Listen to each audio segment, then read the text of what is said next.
Ladies and gentlemen, Josh Sanch, your host here on the Bodybuilding News Network. Welcome back to another episode of Bodybuilding Daily, where we talk about all things hot topic and trending in the world of bodybuilding and fitness. We do have a few interesting stories to get into, but before we do so, make sure you subscribe if you enjoy this style of content. And if you enjoy this video specifically, please comment down below what you thought about the video and what you liked most specific. Is that, I don't know if that's how you say it, but anywho, let me know what you guys like, ladies and gentlemen, what you like about this video. We have a lot of long format videos coming out soon, some podcast content coming out soon this week, so make sure you stay tuned for that. But we are going to talk about a couple very fun athletes that are always popping up here, at least on my Instagram feed. I'm sure it's popping up on yours as well. But Regan sharing a physique update, saying that he is starting to feel comfortable sitting around 300 pounds as he prepares to get on stage around July, I think he said. And, you know, based off that footage we just saw, it makes me wonder what Regan needs to bring to the Olympia stage to be considered a top 10 guy. He's always been kind of at the bottom of the pack. And the question has always been, is the conditioning? Does he need to be bigger? I don't think he needs to be bigger. I think it's going to be a combination of the both. He's also a very young gentleman. He's still, barely even 30, if that. So he still has a lot of time to continue to grow the physique and perfect the presentation that he brings. But he has at least proven in the past that he is capable of winning shows, and he's been able to be competitive against some big people. Specifically, I think the best placing he had recently was second or third against Sean Clarita at that Legion Sport, and then Sean coming into this recent Arnold Classic placing just behind Big Ramy. So bodybuilding math would say that he has the possibility to do well. But that's my question for you. Let me know your thoughts on Regan Grimes in the comment sections below. Next up, we have a physique update from Blessing Iwodebu,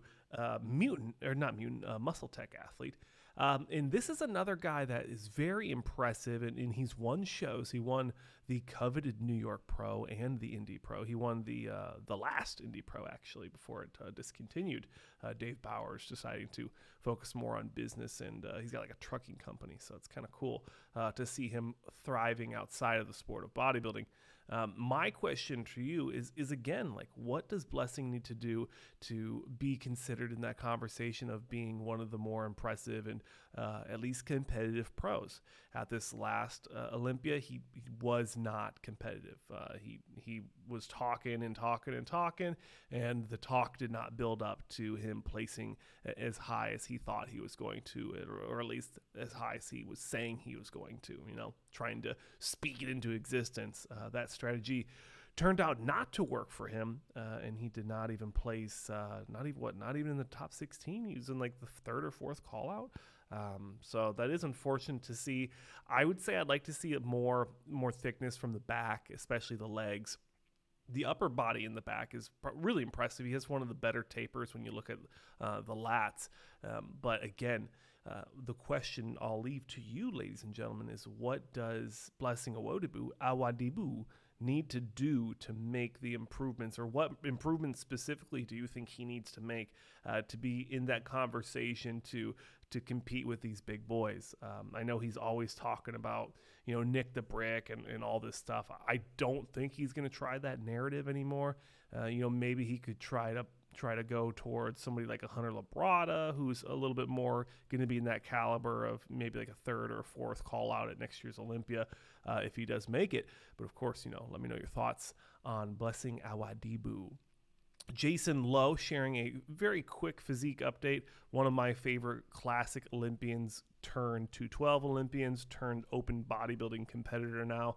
We haven't seen him since last year's competitive season where he made his open debut. He's taking the entire season to work on and improve and complete his physique. He's a Performance Labs athlete. Discount code BROKU20 for a shameless plug for at least my friends here on the Bodybuilding News Network.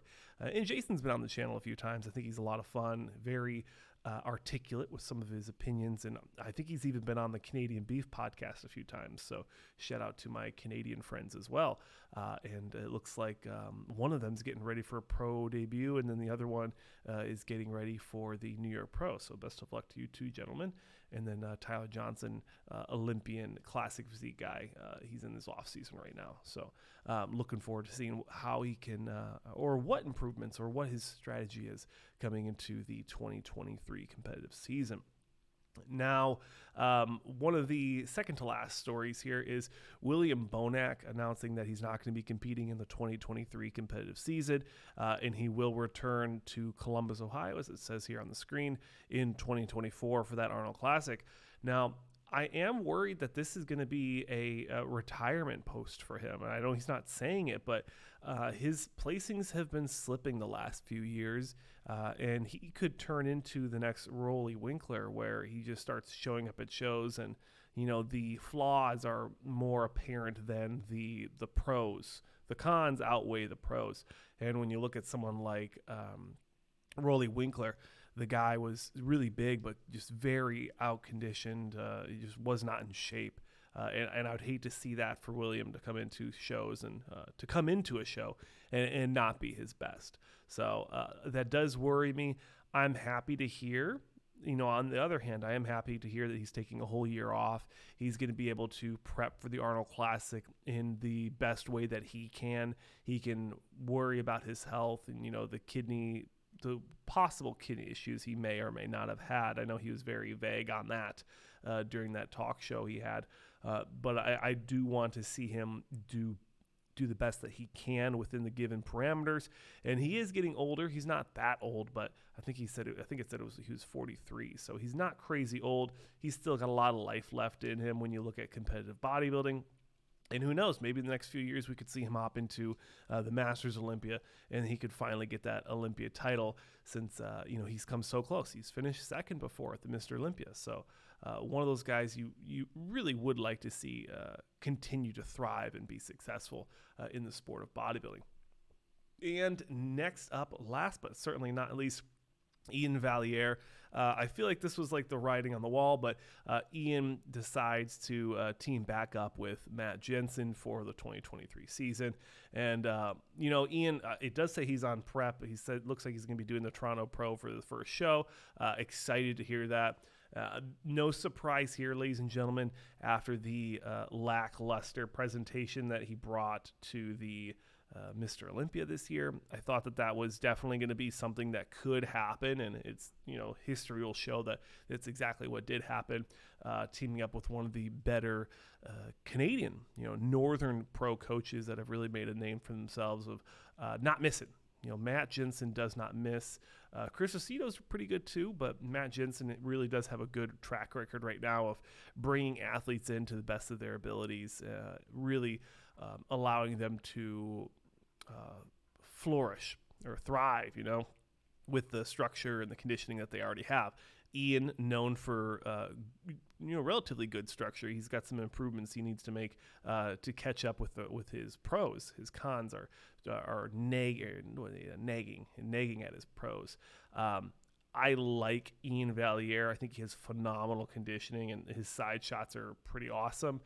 And I would like to see him make improvements in his placings. He got stuck at 7th for 2 years in a row at the Olympia, and now he's starting to slip. So I'm hoping that he can come back. He can win. I mean, him winning a show is not a question, but it is gonna be interesting to see once he does get back to the 2023 Mr. Olympia where he will place. And of course, let me know your thoughts on everyone we discussed in this video in the comment sections below. It really does help the algorithm overlord promote the channel, specifically this video.